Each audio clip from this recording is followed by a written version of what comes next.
Blair of the Mounties.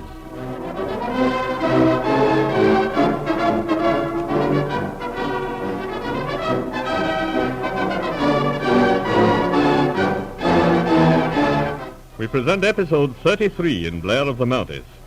The story told in this episode is a reminiscence of the Secret Service work in the World War. The name of Mata Hari, the Red Dancer, had become notorious in history. Her exploits as a secret agent of Germany have been exaggerated out of all semblance to the truth.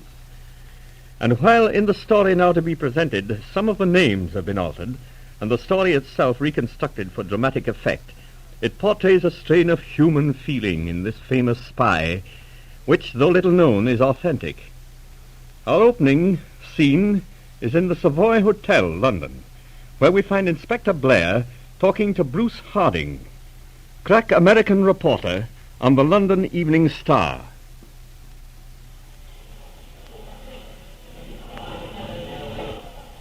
Well, if it isn't my old friend Inspector Blair. Gosh, I haven't seen you Not since 3 days ago when you tried to chisel a story out of me. Well, how's the newspaper business? Oh, so. Nothing ever happens these days. How's fishing, Inspector? Oh, just fair. Say, you know, it's funny, Inspector. Old man Pressman disappears in Stony Haven, and you go down there fishing. Yes, quite a coincidence. Yes, sure. And then there was that burglary at Lord Waverton's place down at Coombe Seaton. Paper shoots me down there. I don't get a thing, but I run into you. Fishing again? Yeah, fishing again. Come on, Inspector, come on. We never got a thing, but there was a strong wind blowing somewhere. Mm-hmm. Oh, come now, listen, Inspector. Now, all kidding aside, couldn't you just give me the lowdown on that affair, just in confidence? You wouldn't publish it, of course. Publish it? Why, I should say not. Why, no, Inspector. You know me better than that. Well, say, do you know, I'm writing a book on famous spies of history. Yeah, that ought to be good. Sure, it'll be good. I'm putting a lot of work into it. Fine, as long as you don't use your imagination too much. Oh, nothing like that, Inspector. Nothing but the truth. But I'm working on Mata Hari's life. Say, there's a woman for you. The hardest of them all. I wouldn't say that, Harding. Why, what do you know about her, Inspector? I saw her once when she was brought in to Scotland Yard for questioning. I was on intelligence work at the time. You were? Say, now, there's something. I never got the inside of that story. Personally, I think it was one of the most dramatic things in her career. It was Scotland Yard authorities that turned her back, wasn't it? At that time she tried to get to Holland. Yes, they turned her back. Ever since 1914, she'd been trying to get to Holland. Yes, I know. She had a daughter in Holland, she told Scotland Yard. That's why she was going back there. Just to see her daughter. You wouldn't expect him to swallow that one, would you? No, I wouldn't expect them to believe it. That's the trouble. They were too smart to believe the truth when they heard it. Eh? Even you don't always recognize truth, Harding. Huh? Well, you try me once. But say, Inspector, how about that story? All right. Mata Hari was on a Dutch ship bound from Lisbon to Rotterdam via Southampton. The French Second Bureau signaled the news to London and asked the British authorities to pick her up and return her to France. Why to France? Well, all her activities had been against France. Up to then, she had never worked against England. Well, there's no record that she ever worked especially against England. No? Well, anyway, here's the story as I got it from George Drake, who was detective inspector on the special branch. Just picture the scene as it opened in the office of Sir Basil Thompson at New Scotland Yard. 3 o'clock in the afternoon.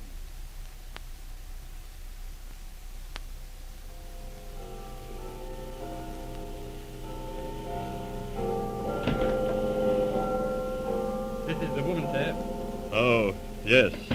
Bring her in, Drake. Take this chair, please.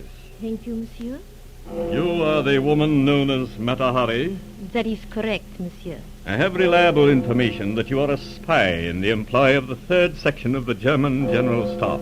So?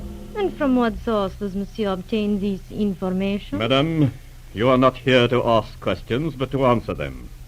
I'm waiting for your answer. But I have no answer to give you. Indeed.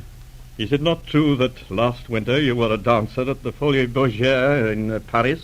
That is quite true. And was it not commonly known in Paris that you were a spy in the pay of the German government? Oh, but monsieur, surely you understand that. It is what you call the publicity. Many people come to the theater to see this mysterious Mata Hari, who is supposed to be a spy. It is good for the box office. Yes? You deny that you ever worked as a spy? Monsieur, there is nothing to deny.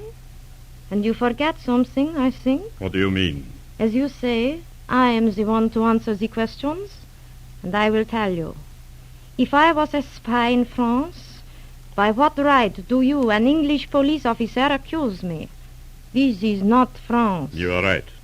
I make no accusation. Ah, that is better, monsieur. Why do you wish to go to Holland? But that is my country. My home is there. You have no other reason? No special business? It is to see my daughter who is there. Or more likely to carry information to German agents? Oh, no, monsieur. It is the truth. For 3 years I have not seen my little one. 4 times now I have tried to leave France for Holland. 3 times they stopped me, and now I am so near. You will not stop me, surely, monsieur. I'm sorry, Matahari, but I have instructions to return you to Paris for examination. To Paris? For me, that means death. And yet, if I cannot go to Holland, then let my child come to see me here in London, just for 1 moment. Then I will go. Oh, monsieur, just for 1 little moment. Surely there is no harm in that. No, I'm sorry. It can't be done. I've got to send you back. Drake. Yes, sir. Turn this lady over to the matron, then come back. 1 moment, please. Monsieur Commissionaire, you will not do what I ask? I have already told you that is impossible. Then I tell you that it will be very bad for your country if you do this thing. What do you mean? That is all I have to say. All right, Drake. Yes, sir. Wait a moment.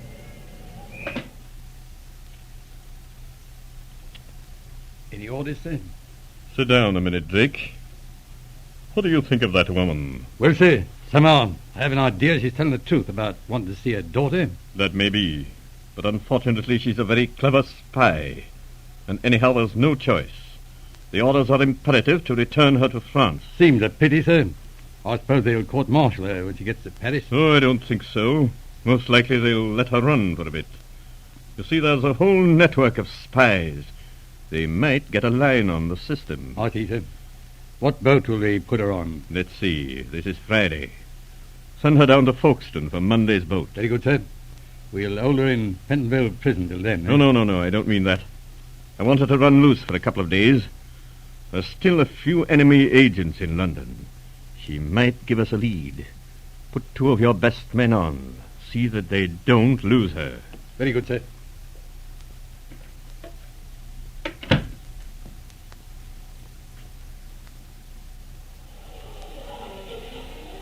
Madame would like a table?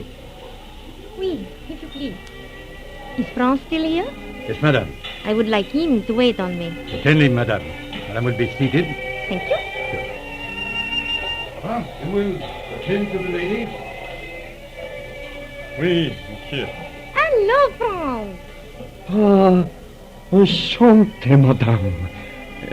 You will take something? Just some biscuits and a half bottle of Paul Roger. Not too cold. Certainly, madame. At once. 1 moment. France. Yes, You know me, France? of course. Be careful. There are 2 policemen. Don't look. They are by the door. Keep smiling, France, and set the table. Yes. Already I have seen them. Good. Where is Herr Brandt? Tomorrow he arrives.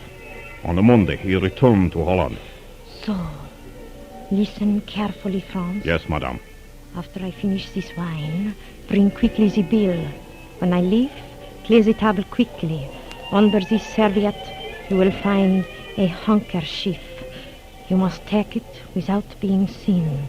Give it to Herr Brandt. Is it understood? Perfectly, madame. And the message? Say to Herr Brandt, H24 sends a souvenir from England. A souvenir from England.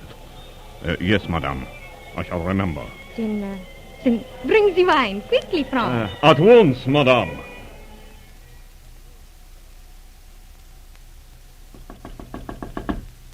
Come in.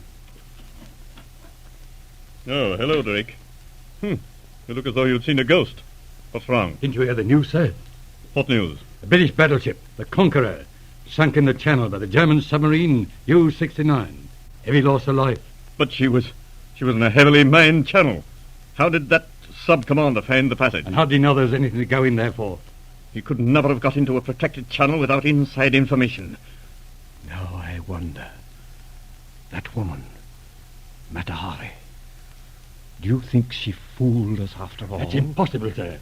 We never lost touch with her. Even the chambermaid at the hotel was one of our people. There was only that time in the restaurant when she spoke to the waiter. Barnes and Spellman watched her. They swear she couldn't have passed anything. Of course it might not have been Matahari. But I have an idea it was. She's a marvelous worker. If so, it's the first time she ever worked against us. Maybe it was... That was what she meant when she gave us that warning. Perhaps. Well, it's all in the game.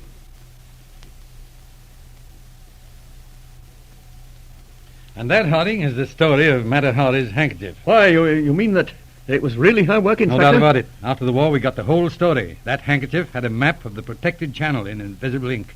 Also, information that a lone battleship would be moving from Sheerness to Plymouth. The rest was easy. And this man Brandt was a German spy. The man who got the handkerchief, yes. He was also working for the British government, playing both ends.